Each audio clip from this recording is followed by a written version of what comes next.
Welcome to You're Going to Be Great at This, the podcast where we help entrepreneurs, solopreneurs, small business owners, sales professionals, and other self-employed folks turn prospects into customers and grow their businesses.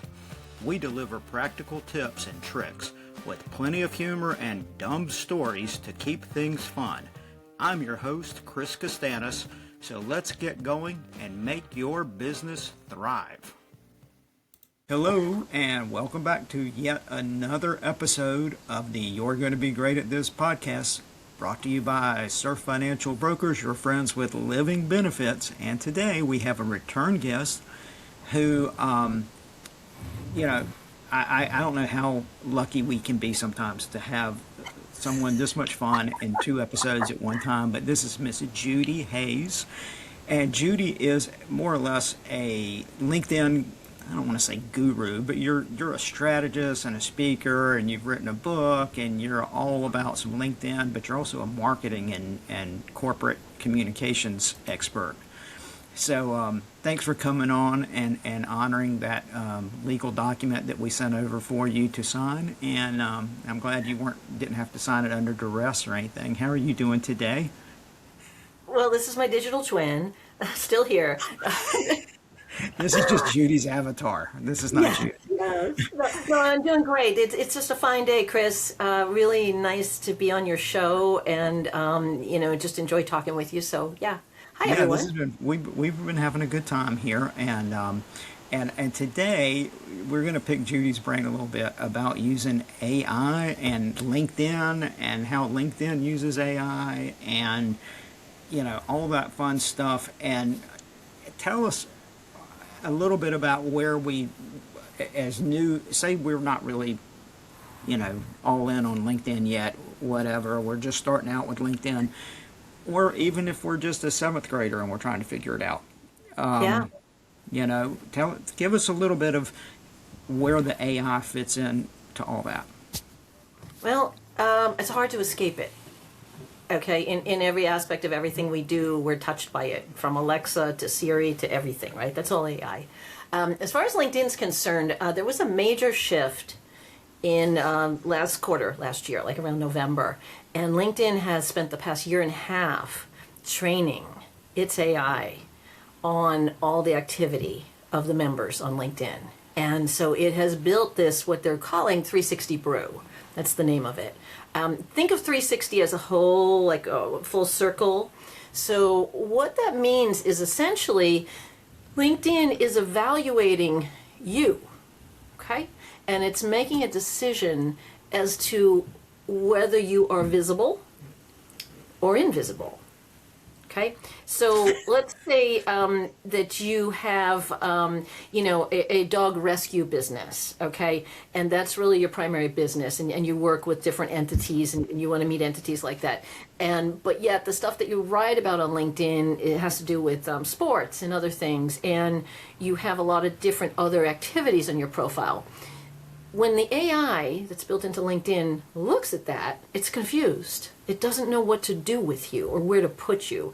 Whereas if everything is focused on a strong topic, a niche, right, a specialty, then so you're a strategic CFO, and you're talking about exit strategies and valuation and all these different things like that, and you have accredited degrees and everything in your profile, and your network is aligned with people that use your services, LinkedIn looks at you as an expert, says, this person knows their stuff. So now it delivers you, this AI that's the back end of the platform, pushes your content and your profile out to people that it thinks would benefit from knowing you.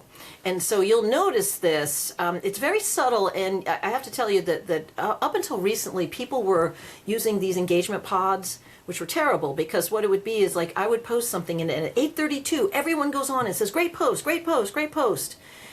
All these random people from all over the world. Sure, I got 5,000 reactions, but nobody that is really the person I want to reach. So those pods have now been a thing of the past, and then other people would use hashtags, and you'd see posts with 72 hashtags. They don't work anymore. It actually suppresses things. So now what it's doing is LinkedIn is looking for what it's called trust signals. And I love this because it's all about being authentic. It's like you're the real deal. You're a podcaster. You know, you interview people. You're an author. You're doing things. Here's the topics that you talk about. And so now LinkedIn is saying, oh, this is a very interesting person. Let me introduce this person to a wider audience. So that's how it's working now. And that's why it means that the several parts of your profile that are critical. Number one, your photo. It's got to be you. It's got to be real. Can't be a logo. Can't be you with your, you know, somebody from a wedding shot or something. Got to be you. Got to be current last 3 years. The other thing is your headline. The default is your job title and your company. That says nothing. You know, CEO XYZ company. I don't know what that means. And what I like to do is have your headline be outcome focused. Instead of saying, I help, you know, so-and-so do this, it's like, again, it doesn't really say as much. But if you talk about the outcome that you bring, the outcome, you know, you might get, Chris, you might get people talking and doing different things, but whatever that outcome is, that's what your headline can be. And then the banner, that billboard that is behind your profile photo, you can use that to convey what it is your area of expertise is. And I think I said this before we were speaking, is the whole idea of a niche. I was very niche resistant. I don't want to claim a niche because if I say I just do this, then if somebody wants that, they're not going to. No. Claiming a niche makes you even more valuable. And when you are very specific, people know exactly what you do, as opposed to, I look at so many profiles and, you know, I have to be honest with clients and prospects. I say, I have no idea what you do. I mean, I'm looking at this thing. I don't know, where am I going with this? You know, people have no attention spans. I mean, it would say you go onto a website, it doesn't load right away, you're out of there, you know? You want immediate gratification. And so, you know, that's where LinkedIn really comes in. I think it's a great, it's a rented platform though. Okay, it's rented. Yeah, it's rented real estate, and it is. We get that. All right, we're going to get a word in from our sponsor, and we'll be right back. And I'm going to throw out a little another analogy for you here for just a minute. Hey, everybody, this is Chris, and if you are self-employed like me, then you probably don't have access to group benefits. And if that's the case, look up Surf Financial Brokers on the web at surffinancialbrokers.com. They have a full suite of benefits available: dental, vision, disability insurance, life insurance, all kinds of things that can help you protect you, your family, and your business. surffinancialbrokers.com, your friends with living benefits. Now let's get back to the rest of our show. Good tea. And we're back, and we're here with Judy Hayes, and she is our new LinkedIn guru go-to when we have a question person.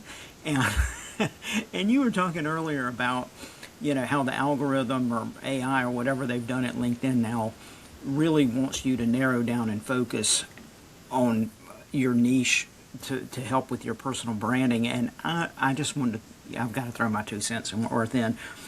The same is true in your real life business in person. You know, I don't know if you've ever met somebody at a networking event and they say, you know, you meet them and they go, what do you do? I'm an attorney. Great.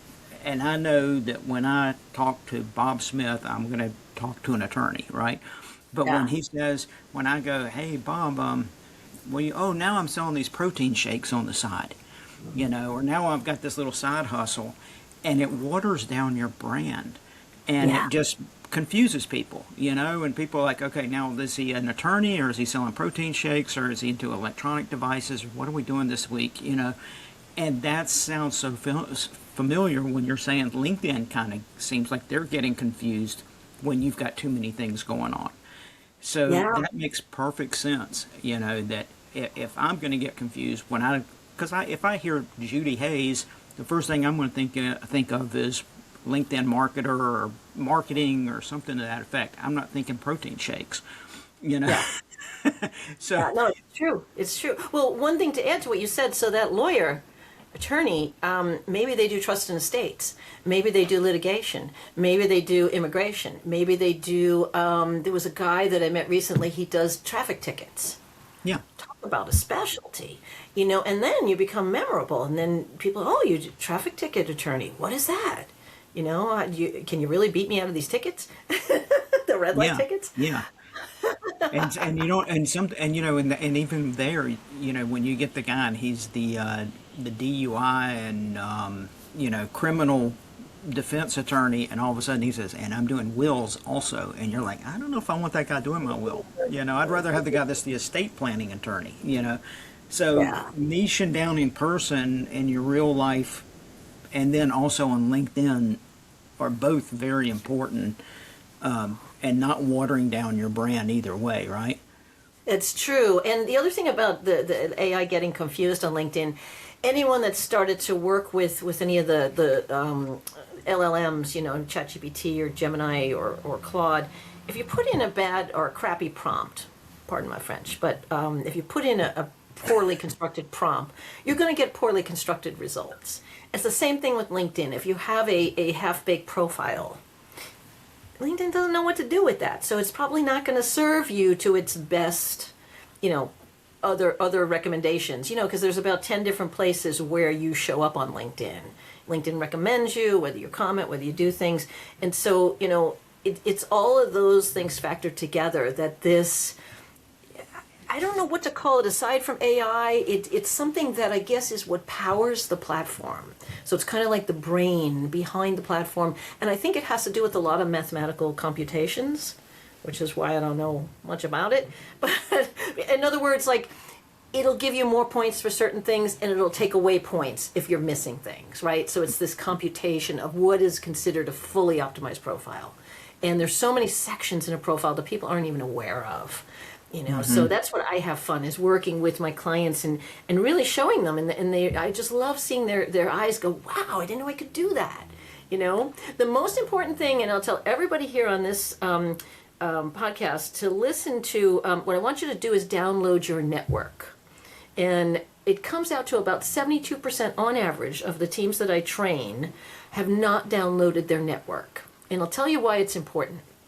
Because there's about a 20% job turnover every year. And somebody that you are connected to may now be that ideal prospect for you. They may be at a company that you weren't aware of. When you download your database and you actually look at it and see who I sort it by company and I sort it by job title. I didn't realize Chris now moved to this company. I've been trying to get in there for years. Hey, Chris, how you doing? It's been a while, I noticed you're at XYZ company. Would love to catch up, hear what you're up to. Boom. We just re-engaged. And that's the beauty of the LinkedIn. I don't think most people know that you can download your database. Indeed you can, yeah. I've done it once years ago, and there is a lot of turnover, and there's a lot of the thing that I really wish LinkedIn would bring back, they did away with years ago, was tags. Oh my gosh, I love that. Where did it go? Tags was the best. Because, the thing is, I'm an insurance agent in my real life, right? And I've got a lot of friends on LinkedIn who are insurance agents. Yeah. People I've met, we're friendly competitors. We network amongst ourselves sometimes, and some people specialize in certain things, whatever. And then I've got a lot of people who aren't my competitors.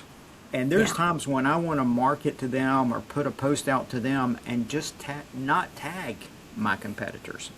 If I've got some brilliant idea, I don't want my competitors seeing it. So we need to bring back tags. That's gonna be our new rallying cry, I think. I think so. That is the one area that LinkedIn has really done very little in terms of optimizing is that inbox. I call it a crime scene. A couple of tips that I use is there's a tag called jobs. So I put that for prospects and clients. I just tag them as jobs. And you can add that tag. That's usually for people that are job seeking. There's also a star. You can put a star there. And so if it's somebody that I want to remember for something, you just have to go back and review your stars. Otherwise, everyone gets starred. The other thing is, people don't realize this, but when you send a message, immediately archive it. Because as soon as somebody responds, it brings it back to your inbox. But at least that keeps the inbox clean.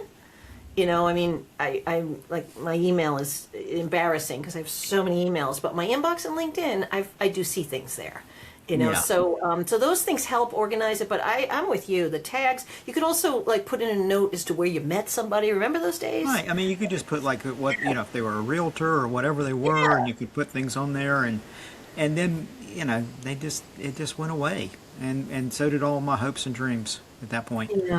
So anyway, what are we gonna do? RIP tags for now, and so Bring the well, tag back. yeah, Judy, this has been awesome. This has probably been probably the most fun I've had in the last day. So thanks for coming Thank you. on, and Thanks, Chris. I really appreciate you coming on. And if anybody needs Judy's information, you need help with your LinkedIn page, I highly recommend you get on there Reach out to me. Yeah. and yeah, reach We'll out to talk. her and let her help you, and Yeah. she'll make you LinkedIn famous. And don't do like I do and spend 2 weeks in LinkedIn jail. And that was Ooh. tough times, man. It was rough.